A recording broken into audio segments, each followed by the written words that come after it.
بسم اللہ الرحمن الرحیم، السلام علیکم۔ آج 11 مئی بروز ہفتہ ہم بات کریں گے دو اہم ایشوز کے حوالے سے۔ پاکستان تحریک انصاف کے سربراہ عمران خان پر جو سیاسی گفتگو پر پابندی کا معاملہ تھا اڈیالہ جیل میں، اس کے حوالے سے اسلام آباد ہائی کورٹ کا بڑا اہم فیصلہ سامنے آیا ہے، اس کے اوپر ہم بات کریں گے۔ ایک اور پاکستان تحریک انصاف کی رہنما کی درخواست پر جسٹس طارق محمود جہانگیری صاحب نے بہت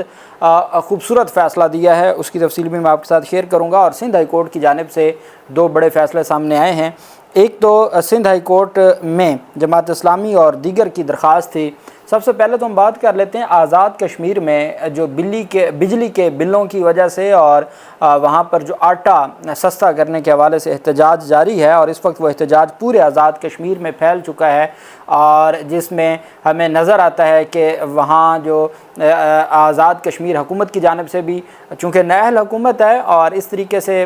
جو حکومتیں جب لائی جاتی ہیں ووٹ آف نو کانفیڈنس کے ذریعے، اور جن کو عوام مینڈیٹ دیتی ہے ان سے حکومتیں چھین کر نالائق لوگوں کو دی جاتی ہیں، تو چونکہ وہ عوام کے مینڈیٹ سے نہیں آئے ہوتے، اس وجہ سے ان کو عوام سے، ابھی آپ کسانوں کی حالت دیکھ لیں، اور ہمارے ہاں ہر جو شعبہ ہے وہ بلیک میلر ہے، جیسے کسان اتحاد ہے، وہ سارے بلیک میلرز ہیں۔ وہ اب کہتے ہیں جی ہم 15 مئی یا 16 مئی سے احتجاج کریں گے۔ اب تو کسانوں نے جو برباد ہونا تھا وہ ہو چکے ہیں، وہ غریبوں نے سستے داموں اپنی، وہ ایک مہینے سے تو گندم ان کی تیار ہو چکی ہے، تو وہ اب تک بیٹھ تو نہیں سکتے، ادھار والے تو ان کے گھروں پہ بیٹھے ہیں، تو وہ کیسے رکھ سکتے تھے؟ انہوں نے کوئی پراپر احتجاج نہیں کیا، اور اب حکومت کہہ رہی ہے کہ ہم ہر صورت جو ان تمام کے تمام معاملات پر ہم اس سال بھی نہیں اور اگلے سال بھی گندم ہم باردانہ دیں گے ہی نہیں۔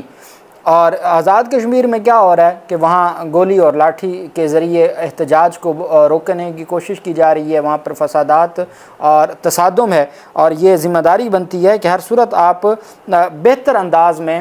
چیزوں کو حل کریں اور اچھے انداز میں چیزوں کو حل کریں، اور یہ نہ ہو کہ وہاں حالات مزید خراب ہو جائیں۔ خدا کے لیے پرامن طریقے سے معاملات کو دیکھیں، خدا کے لیے عوام وہ آپ کی عوام ہے۔ اور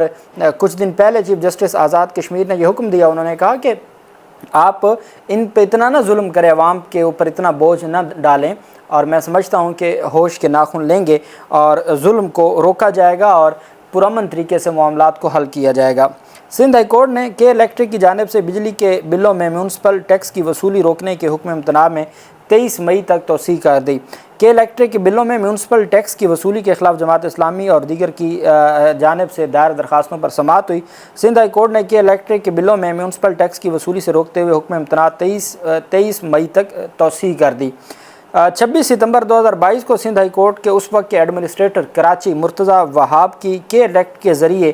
الیکٹرک کے ذریعے بجلی کے بلوں میں میونسپل ٹیکس کے نفاذ کو جاری رکھنے کی استدعا مسترد کرتے ہوئے عدالت نے حکم امتناع جاری کیا تھا۔ جماعت اسلامی نے کراچی میں میٹروپولیٹن کارپوریشن کے لیے کے الیکٹرک کے بجلی کے بلوں کے ذریعے municipal utility charges and taxes کی وصولی کے خلاف سندھ ہائی کورٹ میں درخواست دائر کی تھی۔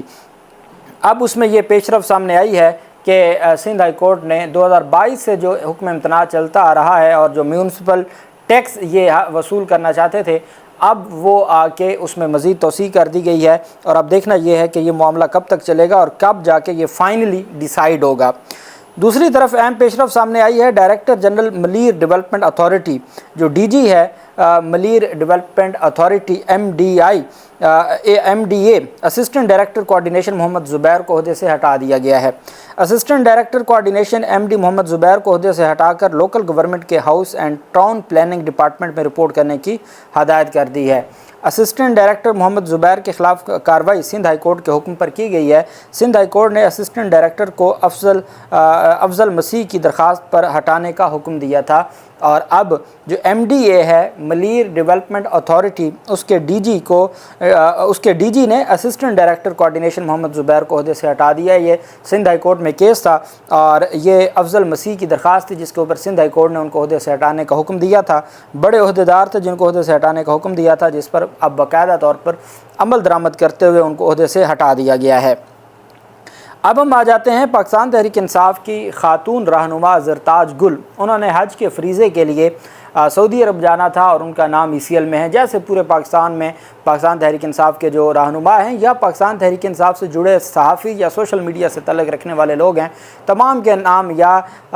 PCL میں ہے یا ECL میں ہے، اور کسی کو بیرون ملک عمرہ تک کرنے کی اجازت نہیں دی جاتی، اور یہ سلسلہ ایسے ہی جاری ہے۔ سابق وفاقی وزیر زرتاج گل کا نام حج کی ادائیگی کے لیے ECL سے نکالنے کی درخواست پر اسلام آباد ہائی کورٹ کے جسٹس طارق محمود جہانگیری صاحب نے سماعت کی۔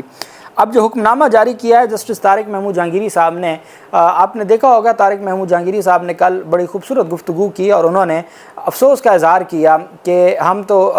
جج بنے تھے عزت کے لیے، وکیل ہوتے ہوئے آزادی تھی، جج بنے ہیں تو ہماری تو ہر چیز مینیج ہو رہی ہے، ہر چیز کو دیکھا جا رہا ہے، ریکارڈنگ ہو رہی ہے، پابندیاں ہیں، اور جو بہت کچھ وہ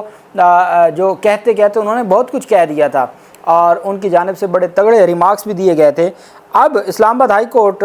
میں جسٹس طارق محمود جہانگیری صاحب نے زرتاج گل کی درخواست پر حکم دیتے ہوئے تحریری حکم نامہ میں کہا ہے کہ سیکرٹری داخلہ قانون جاننے والے سینئر افسر کو عدالت کی معاونت کے لیے مقرر کریں۔ عدالت نے ہدایت کی کہ مجاز افسر متعلقہ ریکارڈ کے ساتھ آئندہ سماعت پر عدالت میں پیش ہو اور کیس کے حقائق سے واقف ہو۔ حکم نامہ میں عدالت نے کہا کہ وکیل کے مطابق پٹیشنر کے خلاف احتجاج پر متعدد مقدمات درج کیے گئے، قانون کا میں سامنا کر رہی ہوں، اور وکیل نے بتایا کہ زرتاج گل کسی بھی کیس میں مفرور یا اشتہاری نہیں ہے، ضمانت حاصل کر رکھی ہے۔ پٹیشنر کے مطابق ان کا نام ECL نو فلائی لسٹ یا PNIL میں شامل ہے۔ حکم نامہ میں کہا گیا کہ زرتاج گل پر سفری پابندیوں کے اطلاق کی کوئی قانونی یا اخلاقی جواز موجود نہیں ہے۔ جسٹس طارق محمود جہانگیری صاحب لکھ رہے ہیں کہ پاکستان تحریک انصاف کی جو سینئر خاتون رہنما ہیں زرتاج گل، ان کی سفری پابندیوں کے اطلاق کی کوئی قانونی یا وجہ یا اخلاقی جواز موجود نہیں ہے۔ کیوں ان کا نام ECL میں یا PCL میں یا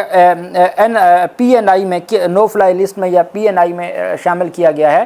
کس بنیاد پر ان کا نام شامل کیا گیا ہے؟ کوئی نہ قانونی وجہ آپ کے پاس موجود ہے، نہ کوئی اخلاقی جواز موجود ہے۔ حکم نامہ میں کہا گیا کہ جو سیکرٹری داخلہ کو PNIL سے نام نکالنے کی 13 مارچ کو درخواست دی تھی، جس کا جواب آج تک نہیں دیا گیا۔ پٹیشنر کے وکیل نے استدعا کی کہ زرتاج گل حج پر جانا چاہتی ہیں، اس لیے درخواست پر جلد فیصلہ کیا جائے۔ عدالت نے کہا کہ جو تمام کی تمام تفصیلات ہیں وہ پہلے بتائی جائیں کہ یہ کس طرح سے یہ سارا کچھ ہو رہا ہے۔ جو جج صاحب کی جانب سے کہا گیا کہ زرتاج گل پر سفری پابندیوں کے اطلاق کی کوئی قانونی یا وجہ یا اخلاقی جواز موجود نہیں ہے، اس وجہ سے سیکرٹری داخلہ ایک سینئر افسر کو مقرر کریں، وہ آئے، وہ آ کے عدالت کو تمام تفصیلات بتائے اور پھر اس کے بعد عدالت احکامات جاری کرے گی۔ میں سمجھتا ہوں کہ اگر اس طریقے سے عدالتیں ایکشن لینا شروع کر دیں تو یہ جو ہر دوسرے بندے کا نام PCL یا ECL میں ڈال دیا جاتا ہے، پاسپورٹ کنٹرول لسٹ ہے PCL، ECL ہے، اور اسی طریقے سے نو فلائی لسٹ ہے، اور مختلف ایک بلیک لسٹ بھی ہے، اور مختلف طرح کی لسٹیں ہیں، وہ ایک سے ایک کا نام نکالا جاتا ہے۔ جیسے فواد چودھری نے کہا کہ نیب کی جانب سے القادر ٹرسٹ کیس میں پوری سابق وفاقی جو کابینہ تھی ان کے نام ECL میں ڈال دیے تھے، بعد میں اب جب ان کو کیس سے کلین چٹ ملی تو ان کے نام ECL سے نکال دیے گئے۔ تو فواد چودھری سے پوچھا گیا کہ بڑی بات ہے، آپ کے لوگوں کے تو نام ECL سے نکال دیے گئے ہیں، انہوں نے کہا باقی جو 6 لسٹیں ہیں ان میں ڈال دیا ہوگا، ECL سے نکالا ہے تو کیا اس کا فائدہ کوئی نہیں ہے۔ دوسری طرف جیل میں قیدی کی سیاسی گفتگو سے متعلق جو عدالت میں سماعت تھی، جسٹس سردار اعجاز اسحاق خان صاحب نے سماعت کی، اس کا تحریری حکم نامہ جاری کیا۔ یہ بیسیکلی شیر افضل مروت کی درخواست تھی۔ جیل مینول اور جیل رولز میں ایک شک ہے، شک نمبر 265، جو رول نمبر 265 ہے 265، اس میں یہ درج ہے کہ جو قیدی ہے وہ سیاسی بات چیت نہیں کرے گا۔ آپ جانتے ہیں کہ اگر جیل میں چونکہ کافی سارے قیدی اکٹھے رہتے ہیں اور وہ اگر وہاں پر مناظرے شروع کر دیں، کوئی PTI کا ہو، کوئی نون لیگ کا ہو، اور وہاں فساد کھڑا ہو جائے، تصادم ہو جائے، اس وجہ سے سیاسی گفتگو سے منع کیا جاتا ہے۔ لیکن ایک بندہ جو ہے سیاسی لیڈر، ایک سیاسی جماعت کا وہ سربراہ ہے، فاؤنڈر ہے، اور اس کی سیاسی جماعت نے سب سے زیادہ ووٹ حاصل کیے ہیں، وہ سب سے زیادہ سیٹیں لی ہیں، ایک صوبے میں حکومت ہے، ایک صوبے میں ان کی سب سے زیادہ سیٹیں ہیں، وفاق میں ان کی سب سے زیادہ سیٹیں ہیں، تو ان تمام چیزوں کو مد نظر رکھتے ہوئے تو اس کے اوپر کیسے پابندی لگائی جا سکتی ہے؟ وہ تو ایکسیپشنل کیس ہے،